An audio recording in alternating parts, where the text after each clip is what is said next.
Assalamualaikum warahmatullahi wabarakatuh. Wadia balad dongeng Ki Agus Jago di mana wae aya.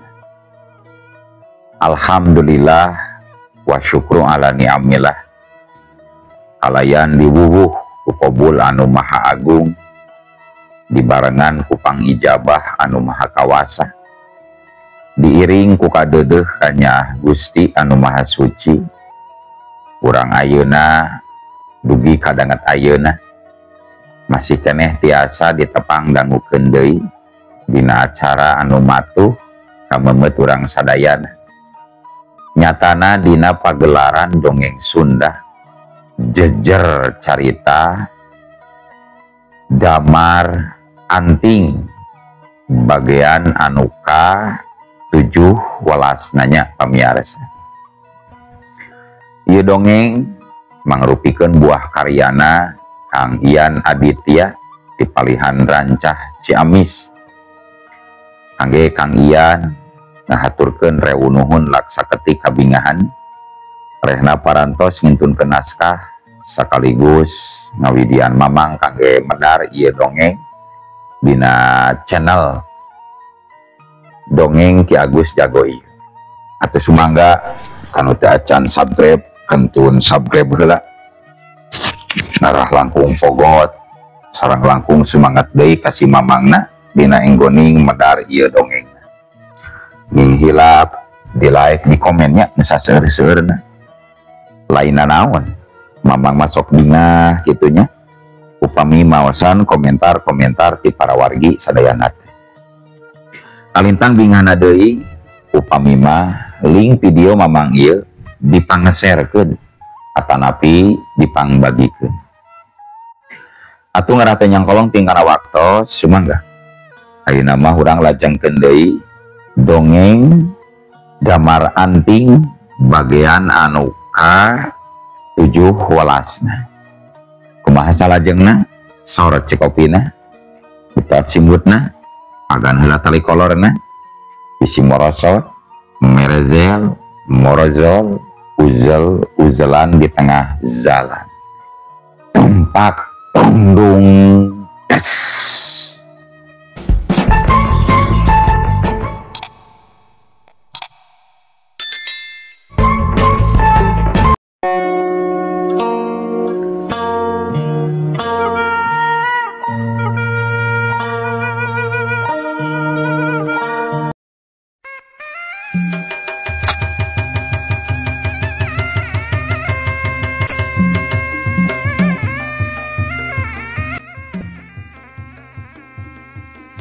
Pangeran Sanjang Ganjang geura pasrahkeun eta kitab Gusti ka Gunung Padang ka dewek deuleu Ganjang. Leuwih hade modar ai daripada kudu masrahkeun ieu kitab. Tembal Pangeran Sanjang bari gentak muniang huda. Tapi karek oge ajeg peureut Eyang Darmayuda geus ngalayang deui wae kana carehamna. Ciut jebret anu. Pangeran Sanjang humargung. Tapi ayeuna mah teu fungsi rubuh lantaran tanaga lapisanana dipuseurkeun kana dua sukuna. Sangkan kakuatanna pengpuh. Nempok itu Ki Darmayuda beuki ambek. Makana manehna tuluy ngetrukeun sakabeh wawasena. Wush. Serangan jurus-jurus tingkat luhur meretok lir hujan silantang ngababad nyabat nyurubuk di unggal madhab nu dianggap lemah. Tapi Ki Darmayuda senajan Pangeran Sanjang mangrupakeun murid manehna sorangan, manehna teh nyahoeun yen muridna Ki Wari mibanda kitab Sulaiman. Serangan demi serangan hiji oge can ngabuahkeun hasil. Padahal Ki Darmayuda geus ngaluarkeun kakuatan intina. Dina hiji kasempetan tenggelan rengkah gunungna pada bentrok. Siung marasa cerigjug coget cerigjug. Ki Darmayuda ngajarigjug nya kitu deui Pangeran Sanjang anu sarua milu mundur. Tina sela-sela bibirna katempo ngalai getih kental sedangkan jantungna karasa nyelekit nandakeun yen dirina tatu di jero. Pangeran Sancang ngagerentes tuh di cara iwati aing kudu nyambat si Raksa Bumi dikenyang harapan guru kurang ajar model kieu patut. Sementara aing rek buru asup heula ka jero guha dikeun nyusun kekuatan jeung kurang ajar deh kemana si Wiratma jeung si Dewa Obat lempangna tirah punya sama canepi wae geuningan. Sanggeus ngagerentes kitu tetalangke deui Pangeran Sancang tuluy ngawatek ilmu panyamat jin anu aya na kitab Sulaiman. Kalayan tepati lila rieg rieg rieg geblik geblik geblik sora lengkah anu beurah dibarengan ku ngariegna pucuk gunung Padang ngajadikeun Ki Darmayuda kayanana jadi miring matana mancok ke arah sora lengkah gaib. Tetung silila anabreh teh teu jauh ti hareupeunana aya nu nangtung makhluk aneh kuluna tandukan jiga domah awakna pinuh ku bulu matana bolotot beureum meh nolot. Sementara Pangeran Sancang nalika nyaho si Raksa Bumi geus datang manehna tuluy ngacorelat nuju ka sisi Behweta. Corelat celeng bangsat jika nasi kurang ajar bismi banda kitab Sulaiman bahaya kayak kieu aing kudu buat minta bantuan cek Eyang Darmayuda na jero uteukna. Sabot keur kitu no atuh ujug-ujug saleber sagelombang angin panas narajang ka dirina gelajlang hut babat taneuh jeung batu nu aya di dinya jadi mancawura sedangkeun Ki Darmayuda rikat ngagajleng kabeh katuh. Manusia nerik lumpat ka endi sia manusia si Raksa Bumi ngagorowo bari ngirimkeun deui panarajang susulan wuut nyurubukna teunggelan datangna jiga roket saking kecepatna kajaba teh eta balukarna kacida fatal kusabab taneuh nu katinggang ku teunggelan si Raksa Bumi jadi depok sagede balok atuh Ki Darmayuda kabawa meclang nu saturuna ragrag kahareupeun tilu arca dewa oleam. Sementara dina waktu anu sarua di sisi Behwetan dihandapeun gawir sajorelat kalangkang hideung bari manggul hiji waruga anu teu walakaya nu saterusna kalebah batu nemprak si waruga anu dipanggulna tuluy digoler menang sawatara waktu mah eta kalangkang hideung utaya lian ken Wiratma matana teu ngicep-ngicep nenjo montokna awak Nyi Sulastri anu nangkarak bengkak menang sabaraha kali letahna si Wiratma nyeplak percis ucing nempolau napasna mimitit teu kaatur turun naik alatanahan birahi nu satuluyna ngan gobrug we Nyi Sulastri teh dirontok digaremol tiap bagian awakna seutik oge weuh nu kaliwat kabeh karampa jeung kaleta sedangkeun pikeun Nyi Sulastri jadina teu bisa pajar kumaha lantaran sakujur badana teu bisa gerak alatan di totok badana jalan getihna kependet matana ngan ukur bisa benceli waktu sakabeh pakaianna dirangsadan tapi dina mangsa keur genting kitu samemeh cawet jeung wadah kalapakna dibuka harita sajorelat kalangkang bodas ngajorelat jiga alap-alap nyewet ti luhur gawir bari najong banget si Wiratma anu keur menyotan dina gunung sakembaran ni Sulastri. Cium jabrot lelah. Ken Wiratma ngagoak awakna meclang neunggar si Gawi. Belum.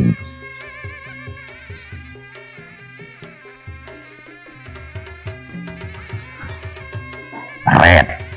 Ken Wiratma ngareret ka luhur. Irungna ngaluarkeun getih nepi ka ngecret kana batu. Beungeutna muringis nahan ka nyeri. Bangsa. Nasa nu kumaha wani nyerang ka aing kitu Kang sia.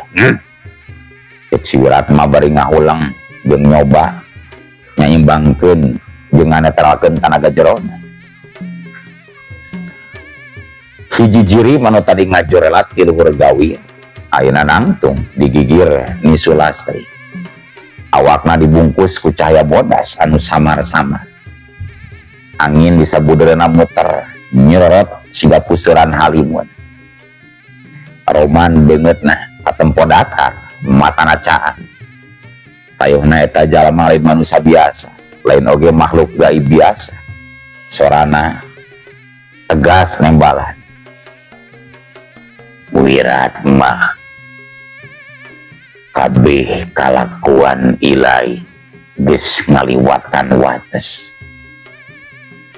Sulastri teh titipan karuhun, lain daging pikeun nafsu makhluk kawas Ilai Wiratma.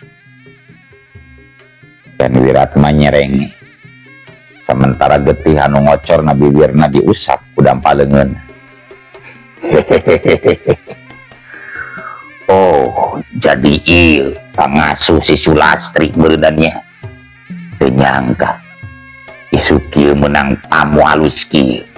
Tapi ingat, si lain ayeuna geus asup kana kandang macan. Jadi ulah ngarep-ngarep bisa keluar bari dina kayan salamet sia.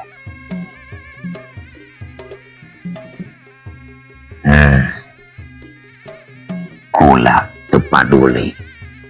Sanajan ieu kandang badak oge. Sabab kula moal midinan kasucian Gunung Padang. Di kotoran ku manusia-manusia dajal kawas si lain Wiratma. Bangsat.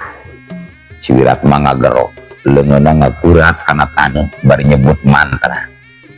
Tina leungeunna ngaredak kaluar hawa panas narajang ka manusia si baju bodas. Wus jorelat. Ukur sajorelat panarajang Wiratma bisa disingkahan. Malah satulina ken Wiratma jadi semu ruas. Waktu panarajangna malik nyerang ka dina sorangan. Ilak. Ken Wiratma rikat ngagilak.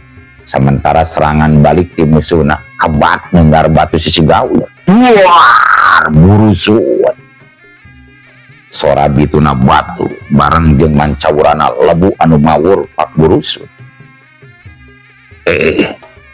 Nasa si lain sebenarnya. Sa si lain sebenarnya. Curi atau manusia? Tanya Wiratma borongos galak. Dadana turun naik akibat muncakna amarah sarta nafsu birahi anu teu kasalurkeun. Kula kidamung Wiratma. Panjaga di karuhun sanja. Dijurung pikeun ngabersihkeun Gunung Padang tina leungeun kotor kawasilai. Tembal eta jalma nu tetelak Kidamu anu geus datang nyeulaan damar anjeun. Nah aja Kidamung lumampahna guragir. Sanajan tadina manderikeun maneh. Sabab dumasar kana kaya nu karasana beuki genting. Kidamung harita ngangkat leungeun katuhuna ka luhur. Maka harita keneh sinar bodas ngakulung samat sikuna. Bareng nenjok itu Ken Wiratma jadi ruas oge. Sanajan dirina ngagem aji bakara-kara. Tapi sukuna katempo mundur tilu lengkah. Bari tatan-tatan pikeun ngaluarkeun ajian iblis batu. Tapi sakali ieu mah Ken Wiratma bener-bener teu bisa koja. Nalikat tanah nu dibincakna ngadadak peyang dibarung ku marpekna kawas ratusan leungeun ngahanca ka dirina. Destus kakak elah. Ken Wiratma ngakoak celeng awak nama celeng bro tuluy namru. Sementara di kejauhan di puncak Gunung Padang sinar beureum jeung seuneu bodas beuki ngeceblung tandana perang antara Ki Darmayuda jeung si Raksabumi masih kene lumangsung. Atuh Ki Damong nyipitkeun panon tuluy ngomong, jadi bener Eyang Darmayuda geus murag kana kawasa tinu dewa. Mun kitu perang ieu bakal ngabalukarkeun kiamat ka Gunung Padang. Itu gerentesna Ki Damong. Sedangkan harita Nini Sulastri nu tadina teu bisa gerak mimiti bisa ngagerakeun ramu-ramu leungeun. Sora Ki Damong terus nyampur kana mantra ngaleungitkeun totokan getih dina awak Nini Sulastri. Nyai, udang Nyai, waktuna geus deukeut. Damar Anting jeung Ratu Laraspati ngabutuhkeun bantuan. Sabab anjeun salah sahiji turunan karuhun anu bisa nyegah si Raksabumi jeung Pangeran Sancang supaya teu ngancurkeun Gunung Padang. Nini Sulastri sanajan awakna masih leuleus manehna maksa nangtung sanggeus make deui pakaian anu lengkep. Nini Sulastri matana ngaburak tapi sora na jero hatena sora anu mirip jeung sora indungna waktu manehna masih budak. Jaga Gunung Padang karuhun nyetenan ti luhur langit. Nini Sulastri yang hareup ka Ki Damong. Kumaha carana Ki? Ngaliwatan getih karuhun. Anjeun turunan pamungkas di garis katurunan Gunung Padang. Dina awak anjeun aya segel karuhun anu bisa ngaleuleuskeun si Raksabumi salaku pangapesna. Dina pada eta Ken Wiratma anu geus bisa hudang deui terus ngagero bari nyerengeh sini. Lamun kitu aing kudu meunangkeun getih awewe eta heula. Kurang ajar tetelah ilaing menta pae. Sentak Ki Damong bari ngayunkeun teunggelanana. Corela. Teunggelan kilat Ki Damong kentak ngahancakeun Wiratma. Wah! Tapi kacedak kagetna kusabab ayeuna mah Ki Damong jadi mental. Leungeunna karasa asa ninggang tembok wajah saking puteuasna awakna Ken Wiratma. Sok keturukeun sakabeh kasaktian ilaing Ki Damong. Aing hayang nyaho nepi ka mana pangaruh ilaing teh Ki Damong. Itu susumbarna Ken Wiratma. Ulah waka sombong Wiratma. Kula can rumah saeleh. Ki Damong bari kentak luncat di barung punyapukeun leungeun katuhuna. Wut hiu. Pating hariukna teunggelan leungeun kosong Ki Damong. Kacepetanana estu di luar perkiraan. Malah leuwih ti eta daya gedorna sanggup ngageterkeun sakur anu kaliwatanana. Ken Wiratma rekat ngagiwar ka unggal madhab demi nyingkahan gempuran-gempuran jurus-jurusna Ki Damong. Tapi teu kitu kusabab teu salawasna dirina bisa ngagiwar jeung nakis. Dina hiji kasempetan serang Ki Damong mampu ngahancak kana dada Ken Wiratma. Celang urubah. Najan teu karaseun nyeri tapi keukeuh. Ken Wiratma awakna mecleng aya kana dua tumbang. Ki Damong molotot saking ku heran nempo musuh anu teu ngalaman tatu padahal kakuatanana tong boroningkeun ka manusia dalah mun kena kana batu karang oge geus pasti bakal hancur jadi dua. Tapi anehna nalika kena kan awak Ken Wiratma ngan ukur macelang unggul. Hehehe. Dan sakitu pangabecus teh damung. Ari sugan teh sakti mandraguna ilain teh damung. Cek Ken Wiratma bari kunyang udang deui. Rai beungeut ki damung dadak sakala jadi uceuy beureum. Percis hurang menang meleup. Alat tanahan wiwirang jeung nafsu. Tapi teu lila ki damung tuluy ngangkat leungeunna bari narajang leuwih garang. Waktu kalangkang poe mimiti melengkung di puncak Gunung Padang. Dua cahaya bodas jeung beureum silih udag. Sora pating jelegur ngagaur nyieun pasir jeung batu leupas ngapung siga kapas. Ki damung wilantara jeung Ken Wiratma ayeuna geus asup kana tarung anu teu saukur adu tanaga tapi oge adu takdir. Aya deui jalan balik Wiratma. O kakuatan karuhun sancang. Kula moal mundur sanajan kudu sirna jadi lembu. Ki damung ngagero. Sorana ngagulung nyampur kana halimun anu ngalayang di sabudereuna. Ken Wiratma ukur nyengir. Kuntu bodasna katingali guguri lapan dina cahaya seunu nu hurung dina sakujur awakna. Karuhun sancang. Karuhun anjeun geus lila dikubur ku kawasaan Dewa Karang. Dewek ayeuna lain Wiratma nu baheula. Tapi awak ieu geus jadi wadahna Batara Karang geuleuh. Di jero bumi aya sorana guruh Gunung Padang keter taneuhna murah. Tatangkalan mariring serta hawa jadi panas nyongkam kawas kawah nu ngagolah. Ki damung ngagiwarkeun awakna leungeun katuhuna meulah angin. Nyieun puseuran cahaya bodas anu ngalingkung manehna jeung Nyi Sulastri tuluy nyieun gerakan. Nyi Sulastri ayeuna waktuna Nyi getih karuhun dina awak anjeun kudu dikawinkeun jeung cahaya sancang. Mun teu kitu Gunung Padang bakal jadi lautan seuneu Nyi Sulastri. Nyi Sulastri sanajan awakna masih leuleus nyipitkeun matana. Cahaya bodas laun-laun nyorot tina dadana nyieun sinar buleud siga bulan pinu.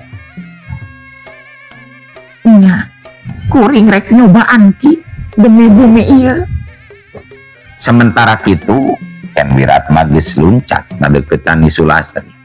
Leungeunna ngahiuk narajang rek ngadol jantung Nyi Sulastri. Getih eta pikeun aing geuleuh Sulastri, pikeun aing. Gertak Ken Wiratma. Wus, belah. Dua kekuatan bantrok nalika sinar bodas tina dada Nyi Sulastri nyorot nenggar Wiratma anu keur nyerah. Telidung. Ken Wiratma nepi ka mundur. Awakna nyangeyeng. Tatu-tatu heubeulna kabuka deui kawas aya nu nyabut kekuatan jero ragana. Naon ieu? Kekuatan naon ieu? Kekuatan naon ieu? Ken Wiratma ngagero bari nahan nyeri. Matana robah beureuh nembongkeun amarahna. Nempo kayan kitu Ki damung gancang ngaluarkeun wawasena. Sungutna geger nyemat mapatkeun jampe pamakena.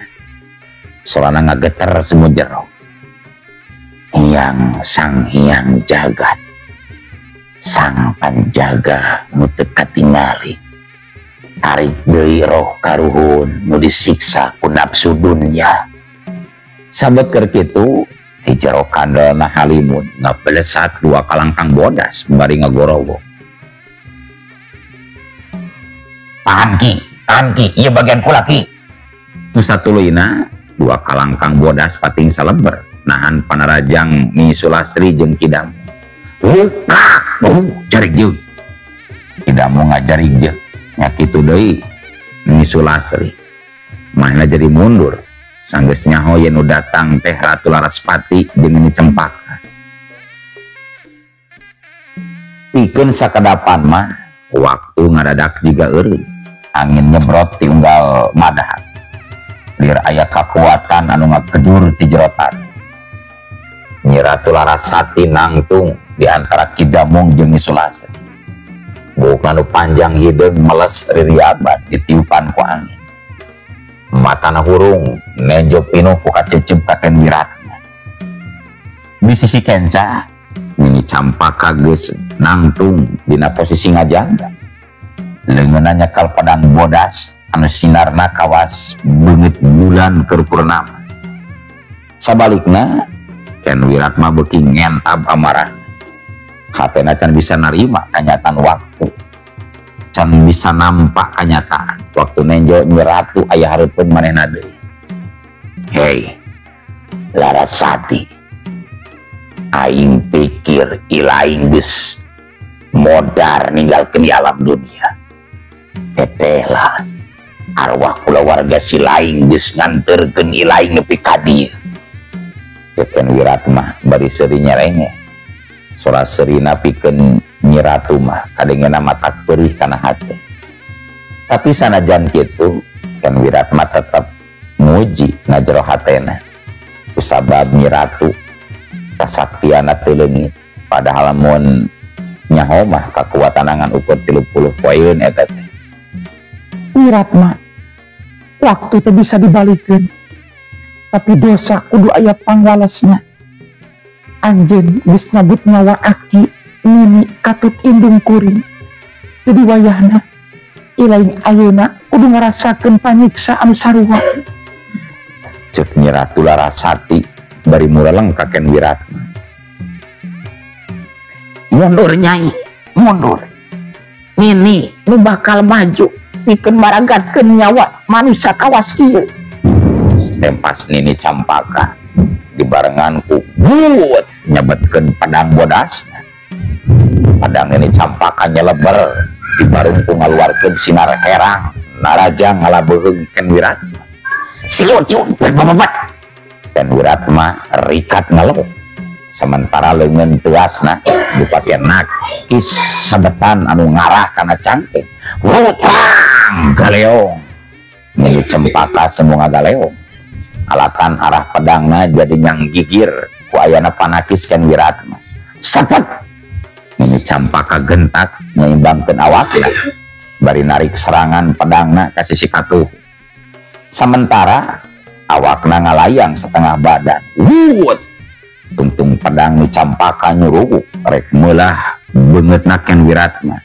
tapi leplos Ken Wiratma enteng nakro ngakilakeun beuheungna ngan hanjaka sabab serangan Nini Campaka ujug-ujug datang deui rek nurih jajantungna wuut siap sakali ieu mah Ken Wiratma jadi pias lantaran lamun nepi ka eta tungtung pedang nyiir jajantungna dirina geus moal bisa leupas dina maut sabab eta pisan titik kalemahanana lihat Ken Wiratma laju ngagorowok bari mundur tapi Nyi Ratu Larasati kaburu manten ngajorelat ngajejak panggongkeun Wiratma wut jabron soloyong daek teu daek Ken Wiratma jadi kadorong barang jeung kayaan kitu tungtung pedang Nini Campaka nyuruhuk teu kaampeuh deui nembus jantungna siut cas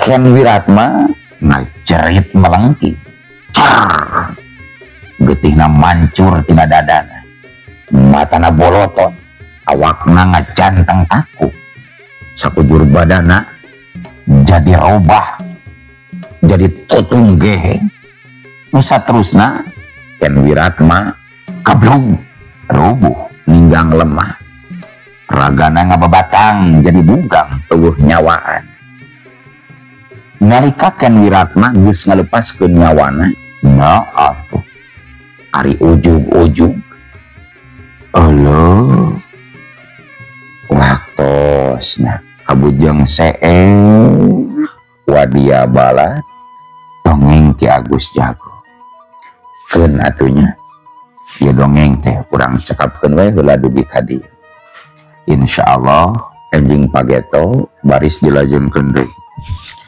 kitu ku kieuna mamang sajamit mungkur amit mundur ti payunan para wargi sadayana ayo assalamualaikum warahmatullahi wabarakatuh.